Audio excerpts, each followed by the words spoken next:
उपस्थित महानुभाव तथा भाई और बहन, ये निर्विवाद सिद्ध है कि प्रेम की प्राप्ति में ही जीवन की पूर्णता है।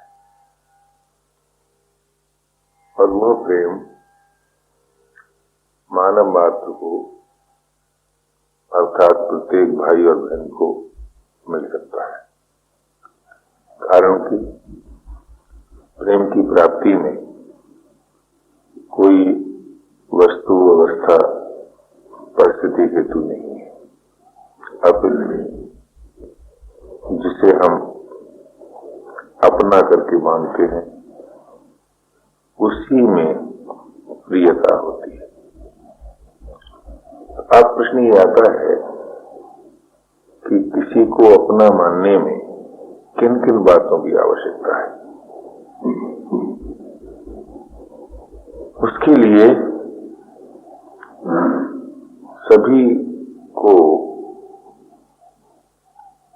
निर्मम और निष्काम होना पड़ता है। प्रेम के साम्राज्य में कोई भी प्रेमी अपने पास अपने करके कोई वस्तु नहीं रख सकता और न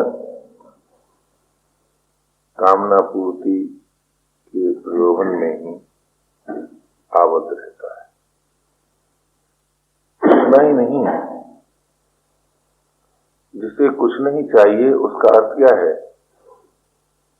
भोग और मोक्ष दोनों ही नहीं चाहिए। आप विचार करके देखें, समस्त भोग कर्म सापेक्ष है और मोक्ष विवेक सिद्ध है।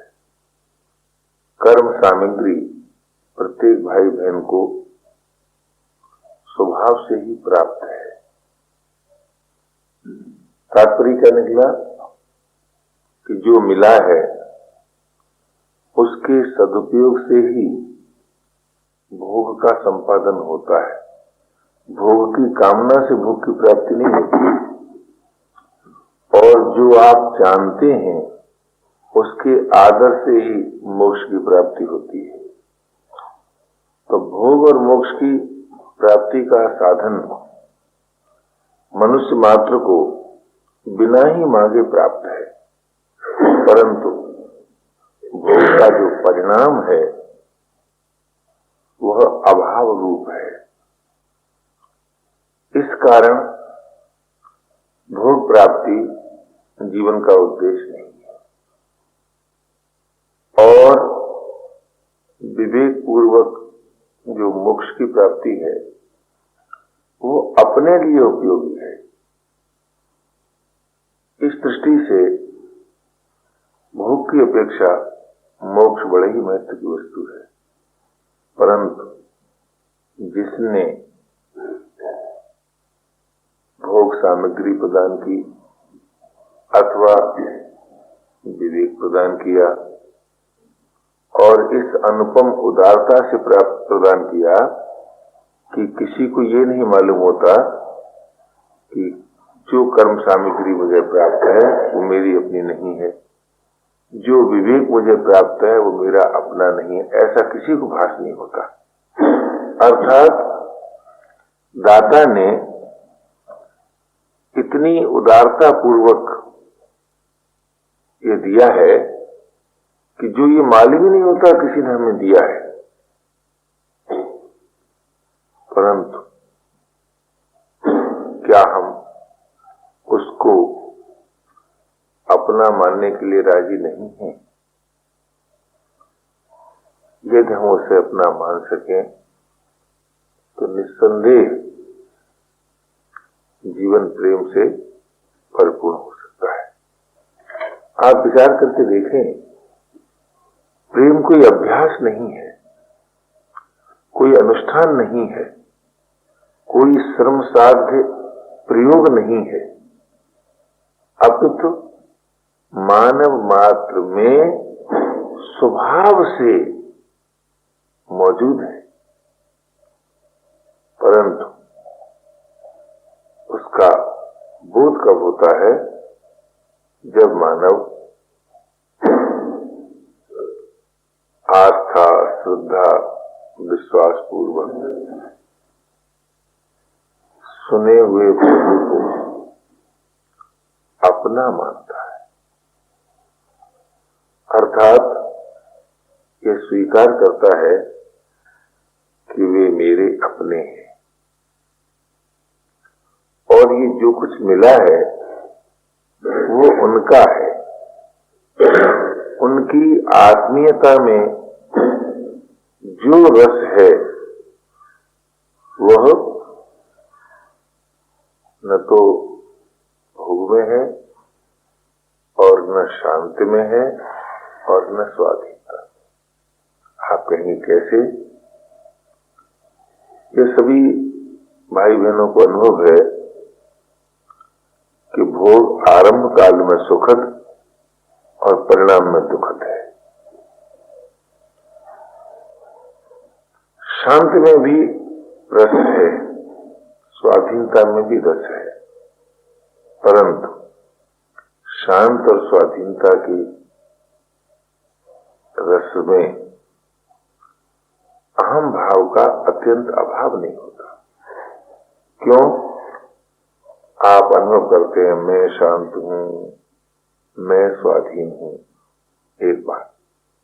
दूसरी बात यह है कि शांत और स्वाधीनता अपने लिए उपयोगी है, पर आत्मीयता से जागृत जो प्रियता है वह प्रभु के लिए उपयोगी है। उसी प्रियता का जो क्रियात्मक स्वरूप है वो सेवा है।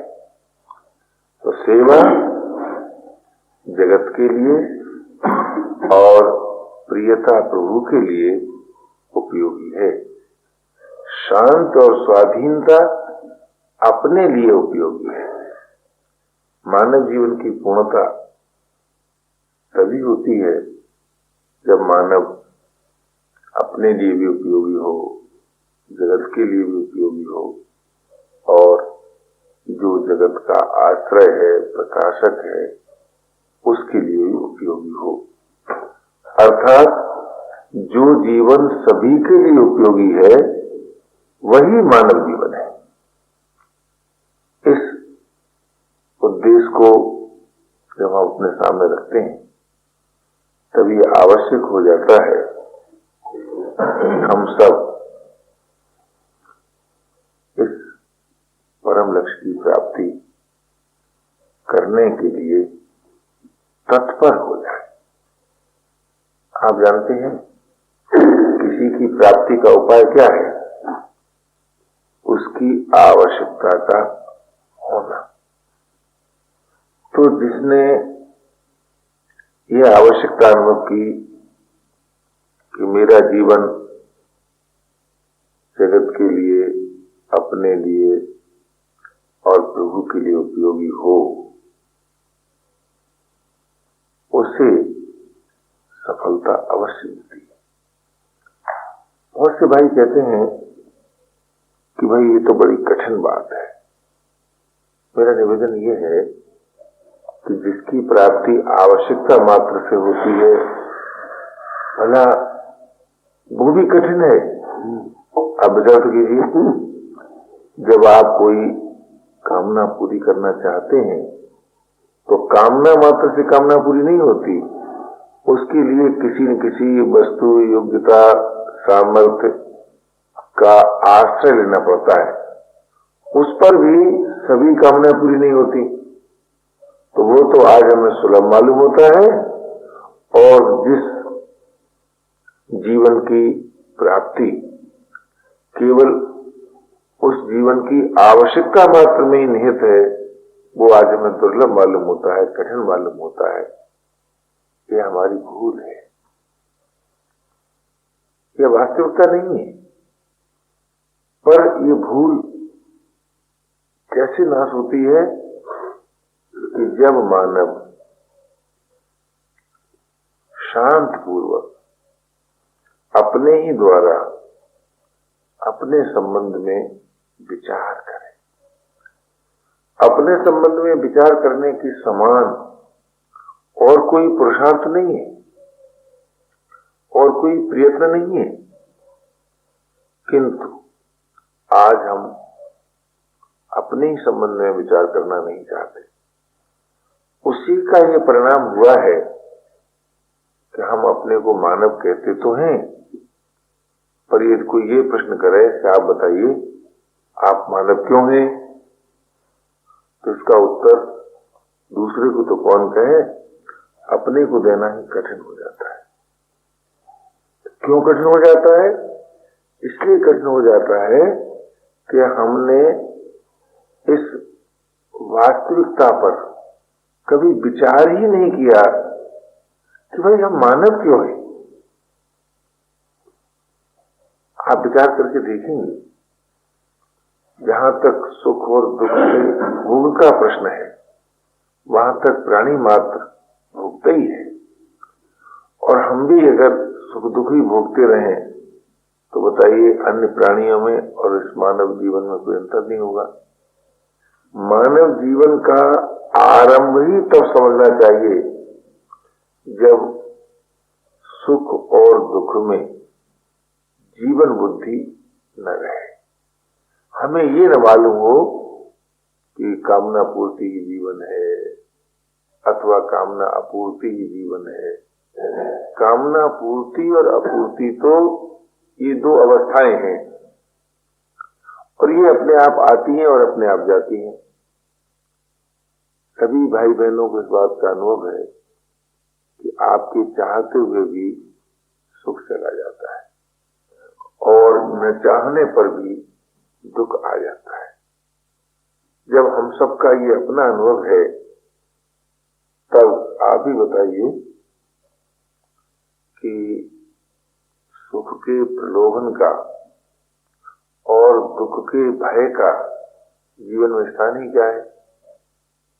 जब आपके चाहते हुए भी सुख चला ही जाएगा और न चाहने पर दुख आ ही जाएगा, तो जो चला ही जाएगा उसके प्रलोभन से कोई प्रयोजन सिद्ध नहीं होगा, और जो आपके न चाहने पर भी आ जाएगा उसके विरोध से भी कोई प्रयोजन सिद्ध नहीं होगा। इसलिए आज हम जो सुख का आवाहन करते रहते हैं, सुख का चिंतन करते रहते हैं और दुख से भयभीत होते रहते हैं, आज आप जानते हैं आज के युग में लोगों ने बड़ा प्रयास किया, बड़े प्रयत्नशील हैं, परंतु किस बात के लिए कि जीवन में जो सुख का भाग है वो तो सुरक्षित बना रहे और जो दुख का भाग है वो निकाल दिया जाए। प्राकृतिक नियम के अनुसार सर्दी आती है, लोग कहते नहीं कमरे को गर्म कर दो क्योंकि सर्दी के दुख से बच जाए, और ग्रीष्म ऋतु में जो गर्मी आती है तो नहीं कमरे को ठंडा कर लो। तो आप निरंतर इसी प्रयास में लगे रहते हैं कि किसी तरह से सुख बना रहे और दुख ना आए। दूसरा प्रयास क्या चलता है कि हम अपने से निर्बलों पर सदैव विजयी बने रहे, शासक बने रहे। आप विचार करके देखिए, बल का जो संपादन है वो किस काम आएगा? क्या बल से आप समान बल पर अथवा अधिक बल पर विजयी होंगे? कभी नहीं हो सकते। तो उसका दुरुपयोग क्या होगा? दूसरों पर विजयी होने की अभिरुचि।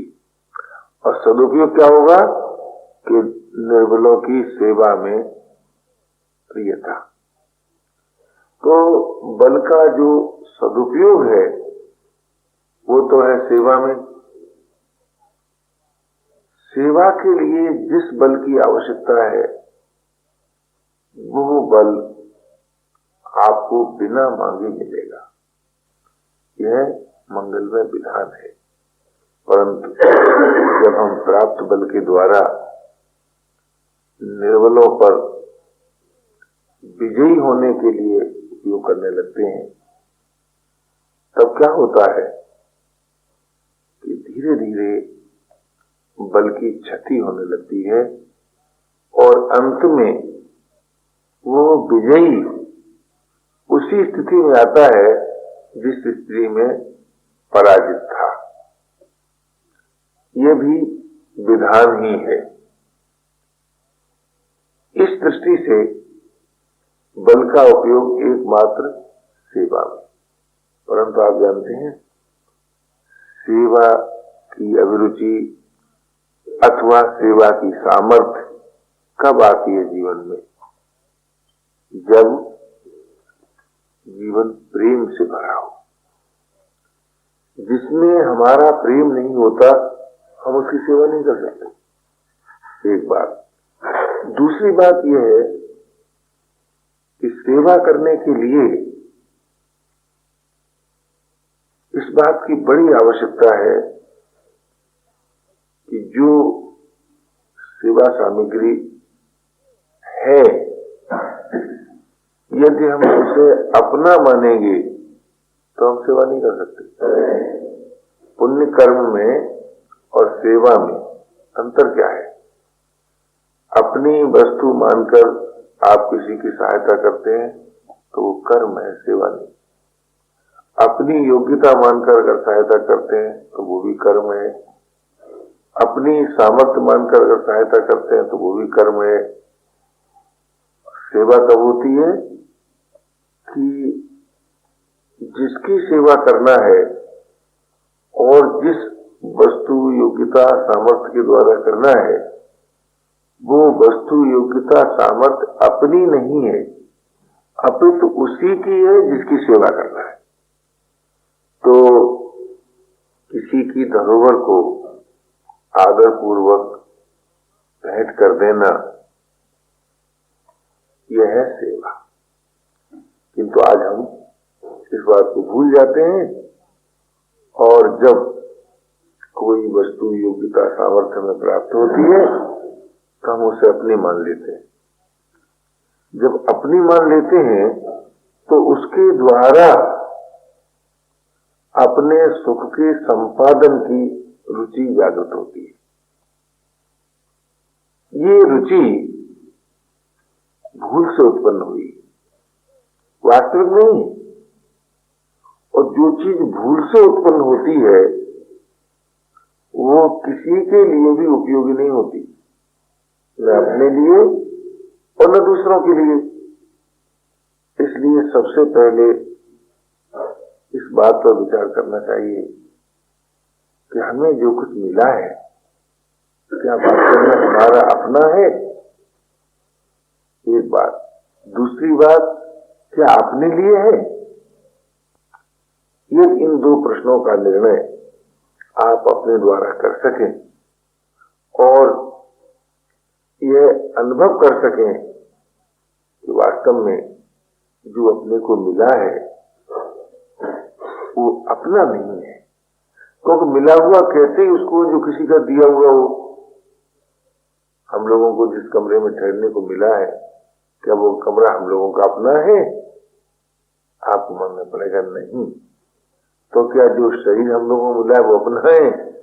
जैसे कमरा मिला है वैसे शरीर मिला है, वैसे ही योग्यता मिली है, वैसे ही सामर्थ्य मिली है, वैसे ही संबंधी मिले हैं। भाई मिली हुई का अर्थ तो एक ही न होगा। तो जो हम सबको मिला है वो हम सबका अपना व्यक्तिगत नहीं है,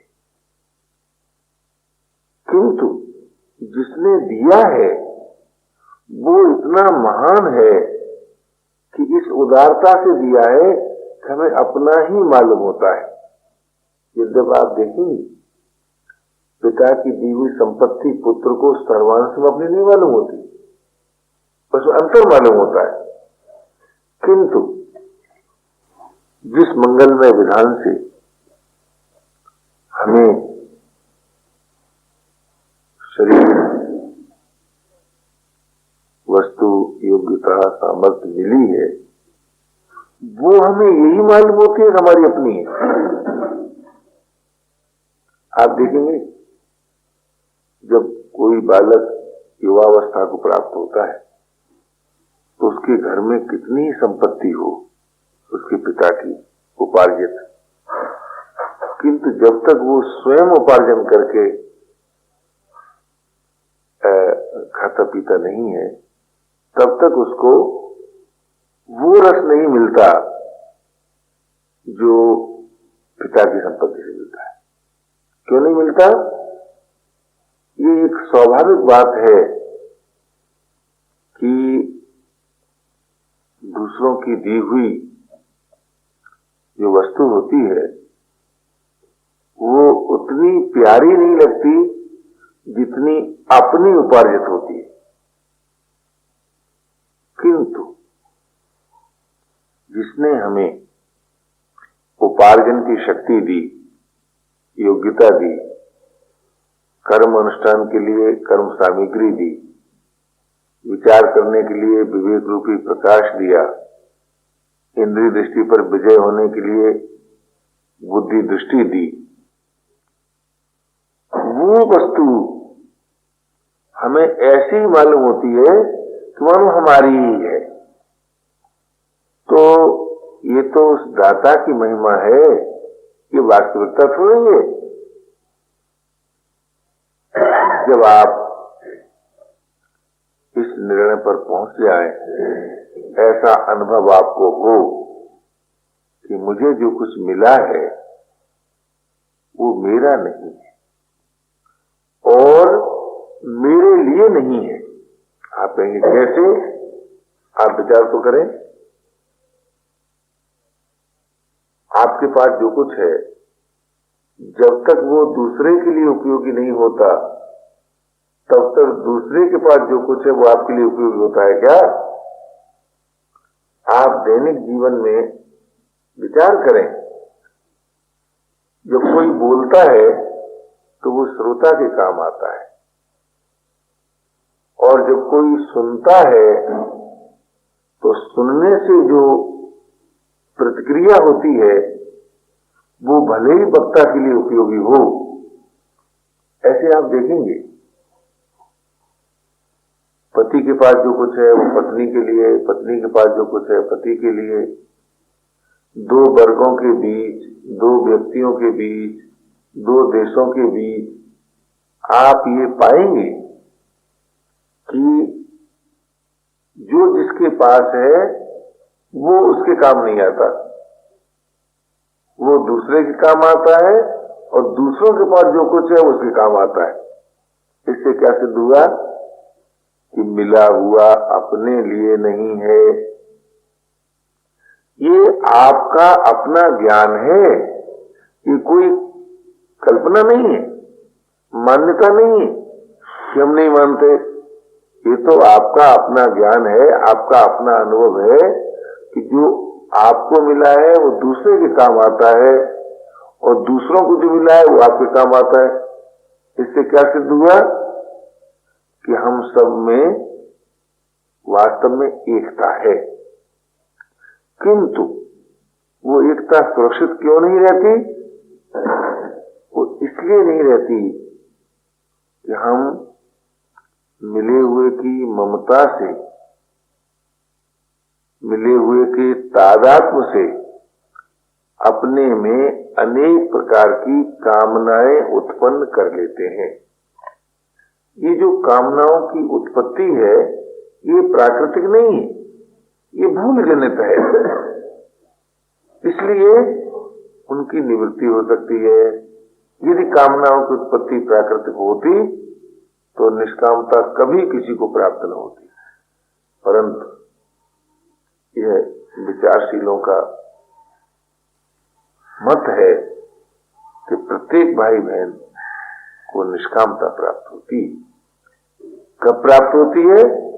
कि जब वो मिले हुए की ममता से, मिले हुए के तादात्म्य से, मिले हुए के दुरुपयोग से अपने को रहित कर लेता है, तब उसे निष्कामता मिलती है। अब आप सोचिए, यदि आपसे कोई ये कहे कि आप वो कीजिए जो नहीं कर सकते, तो आप कहेंगे ये बात असंभव है। किंतु यदि कोई आपसे ये प्रार्थना करे आप जो कर सकते हैं वो कर रहे हैं। तो क्या आप कर सकते हैं कि आप मिले हुए का सदुपयोग कर सकते हैं। कब? जब दुरुपयोग न करने का निर्णय करें तब। देखिए, ये जो जीवन में कर्तव्य परायणता जो आती है ना,